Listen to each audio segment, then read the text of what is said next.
Pag di ka na fall dito mamen, ewan ko na lang. 2018 Honda CR-V, top of the line. Ay, ikutan natin ang body nito. Napakaganda ng unit ito mamen. Napakakinis talaga nito. Kulay puti pa. So sa body nito halos wala ka pang makita mga visible na scratches. So ganun din kaganda mag-alaga yung dati may-ari. Ay, nalagaan ng husto tong sasakyan na to.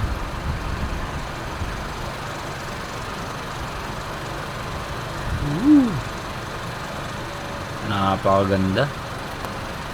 So check natin yung interiors. Ayan, so dito pa lang sa sidings makikita mo na kaagad eh.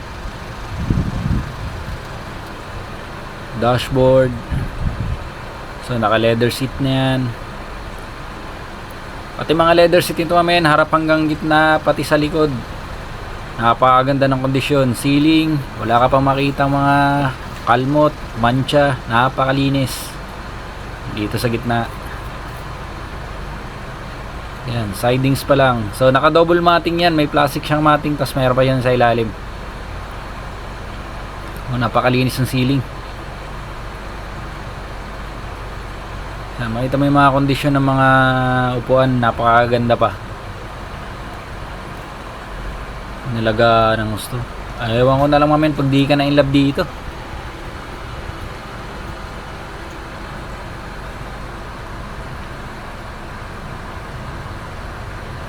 Grabe. Tingnan naman natin dito sa may driver side.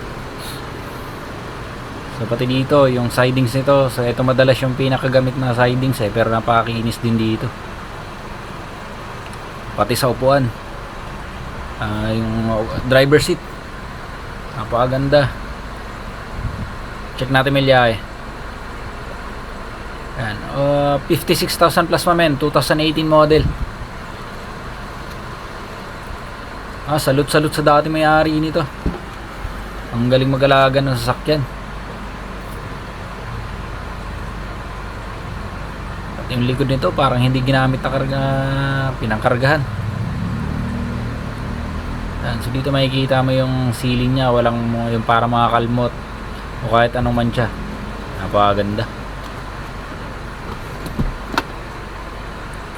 So yung upuan nito sa pinakalikod, yan, parang hindi pa nauupuan. 2018 model to mamen pero napakaganda talaga ng kondisyon dito. Wala kang tapon dito. Jackpot dito, jackpot na unit to. So wala nang gear stick tsaka handbrake, so lahat yan push button na. Pinaka gusto ko dito yung pagkaka-design ng interiors ito. Napaka-elegante, napaka-nitig niyan sa loob, lalo pag nakasakay ka na. Solid to mamen, solid na unit to. So check natin yung engine bay.